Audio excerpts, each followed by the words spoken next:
Hey everyone, ready for another deep dive? Always. Today we're heading over to Ghana, Ooh, interesting. where things are heating up on the political scene. Oh, yeah. One candidate in particular is really shaking things up. Okay. We've got a transcript of a radio interview with Richmond Bash, Uh-huh. who's hoping to be the next president. Nice. Now he's running with the RBG Party. That sounds familiar. Yeah, it's not that RBG. Right, of course. But there are some pretty interesting parallels there. Oh, really? Yeah, when you think about it. Okay, so tell me more.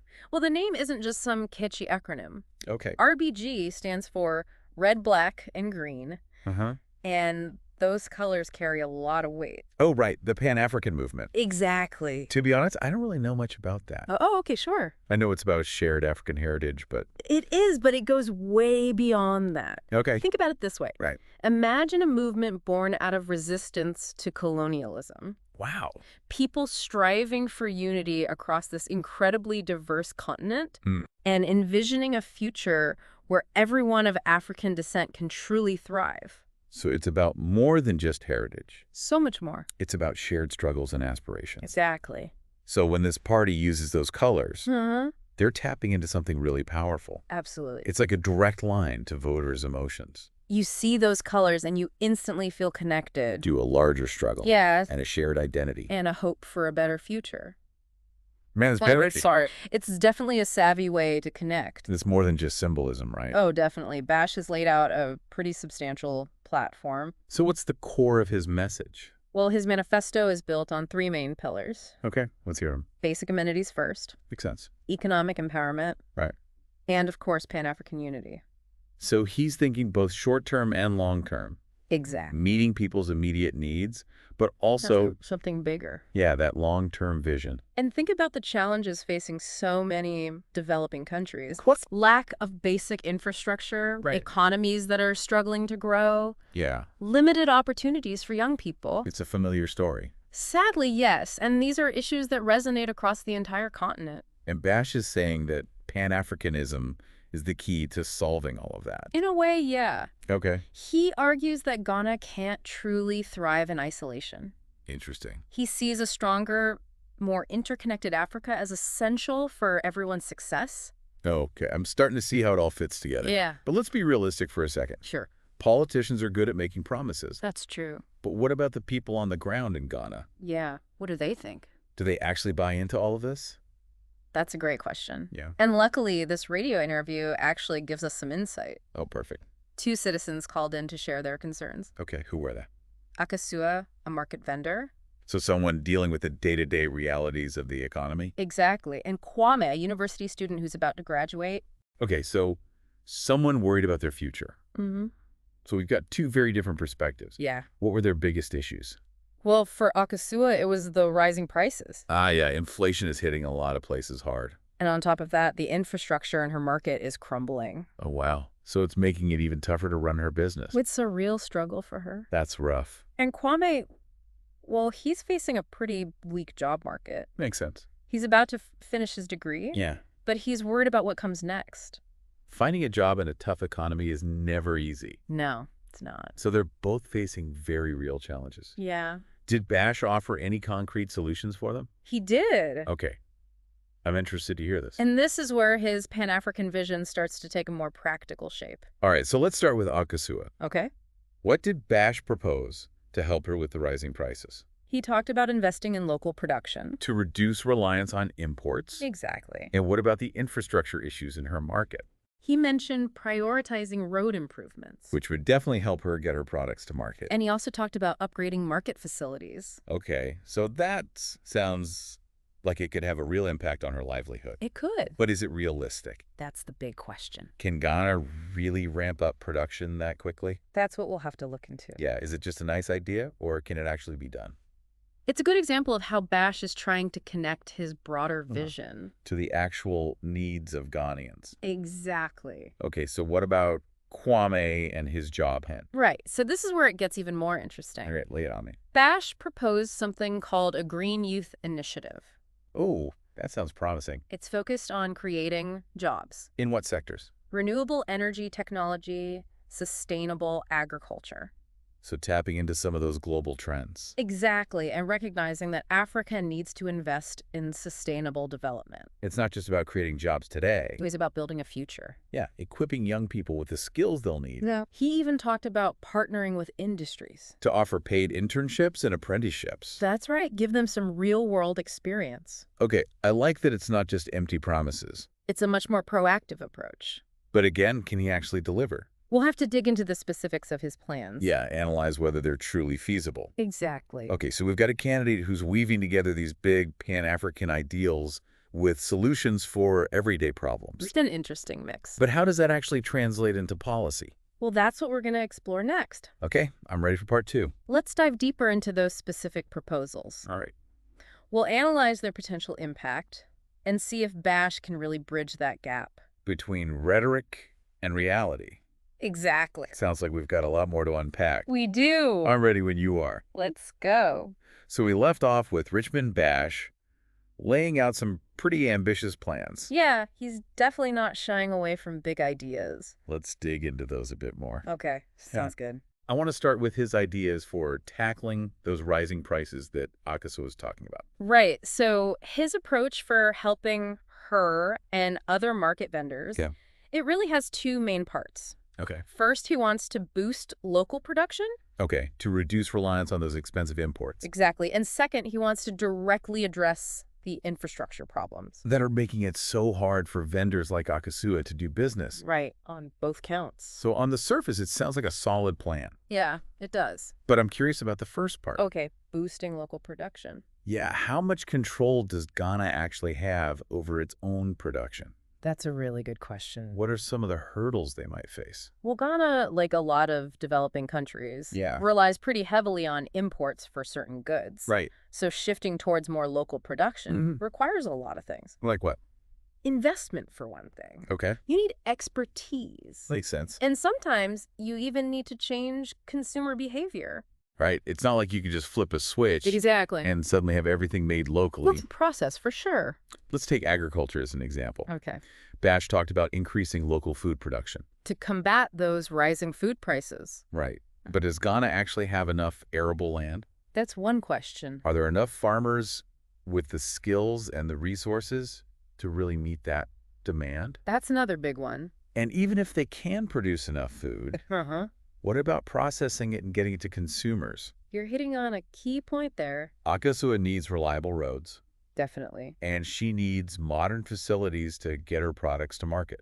Infrastructure is absolutely crucial. And Bash did mention that. Yeah, he talked about prioritizing road improvement, And upgrading market facilities. which would be huge for people like Akasua. But these are big projects. They are. They require funding, Lots of it. planning, Careful planning. and often a whole lot of bureaucracy. You can't forget about the bureaucracy.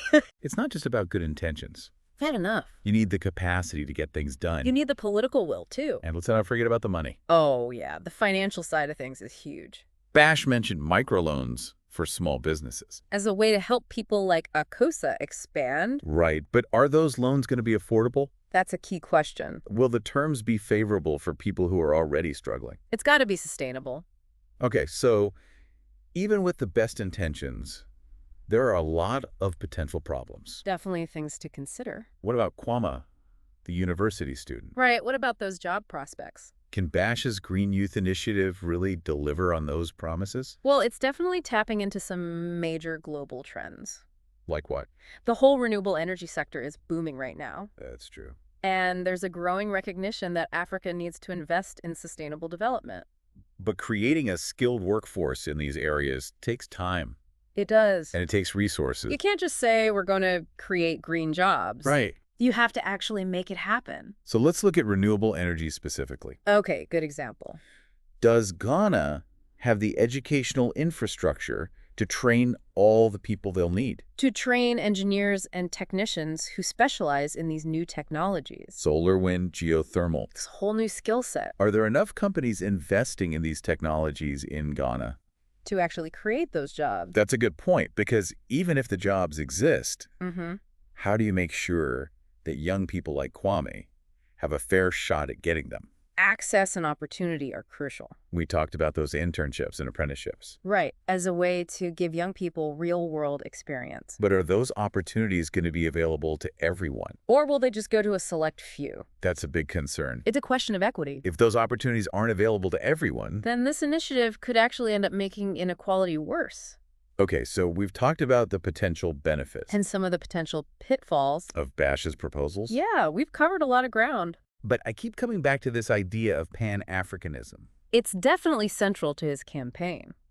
It's clearly the foundation, Yeah, underlying principle. but I'm still not sure how he sees it playing out in practice. Well, it's definitely more than just a slogan for him. Oh. He seems to genuinely believe Yeah. that a more integrated Africa is the key to solving a lot of Ghana's problems. So how would that actually work? Well, he talked about reducing trade barriers between African nations, Okay, makes sense. promoting more collaboration on big infrastructure projects. Like what kind of projects? Things like transportation energy. Okay. And he even hinted at the idea of a common currency someday. Wow, a common currency. That's a pretty bold idea. That's a huge step. It would be a massive undertaking. Have there been any successful examples of that in other parts of the world? The Eurozone in Europe is probably the best example, Right. but creating a common currency across Africa. With all its diversity and different levels of economic development? Yeah, it would be incredibly complex. I can imagine. It would require a huge amount of political and economic integration. And that's something that Africa is still working towards. It's a long-term goal. And what about those concerns we mentioned earlier? About ceding sovereignty. Yeah. Wouldn't some Ghanaians be wary of giving up too much control Absolutely, it's a valid concern. to a larger African entity There's always that tension. between national interests and those bigger continental aspirations? It's a balancing act, for sure. So Bash needs to tread carefully. It does. He needs to show people how Pan-Africanism can benefit Ghana. Without compromising its independence. Right. It can't just be about unity for unity's sake. It's got to be practical. It has to be about finding ways to work together To leverage that collective strength. to solve those shared problems. You got it. So it's a tough sell. It is. Bash needs to convince voters that this vision Of a more integrated Africa. isn't just some abstract ideal. It's a path to a better life for them. Okay, so we've looked at the benefits. We've looked at the challenges. We've explored this whole idea of Pan-Africanism. But there's one crucial element we haven't talked about yet. Oh, right. The Ghanaian people themselves. What do they think about all of this? Are they buying what Richmond Bash is selling? That's the million-dollar question. And that's what we'll be tackling in our next segment. We're going to dive into public opinion. See what people are saying about Bash's campaign Try to gauge whether he has the support he needs. to actually make this vision a reality. It's going to be interesting. I'm ready to hear what the people have to say. Okay, so we've spent a good amount of time with Richmond Bash and his platform. Yeah, we've really dug into his vision for Ghana. But politics is about more than just ideas. Oh, for sure. It's a popularity contest. It absolutely is. So what's the word on the street? Yeah, what are people saying about Bash? Are Ghanaians actually excited about this guy? Well, there's definitely a buzz around his campaign. Okay. That RBG symbolism, Uh-huh. the whole Pan-African rhetoric, Yeah. it's resonating with a lot of people. Who's it resonating with the most? It seems to be especially popular with younger voters, Interesting. people who are hungry for change. Makes sense. It's a fresh approach. It's something different. It taps into that sense of shared history. Yeah, and continental pride. But are people convinced that he can actually deliver? That's the big question, isn't it? I mean, remember Akusua and Kwame? Right, our callers from the radio show? They represent a big chunk of the population. People who are dealing with real, everyday problems. They need more than just grand visions.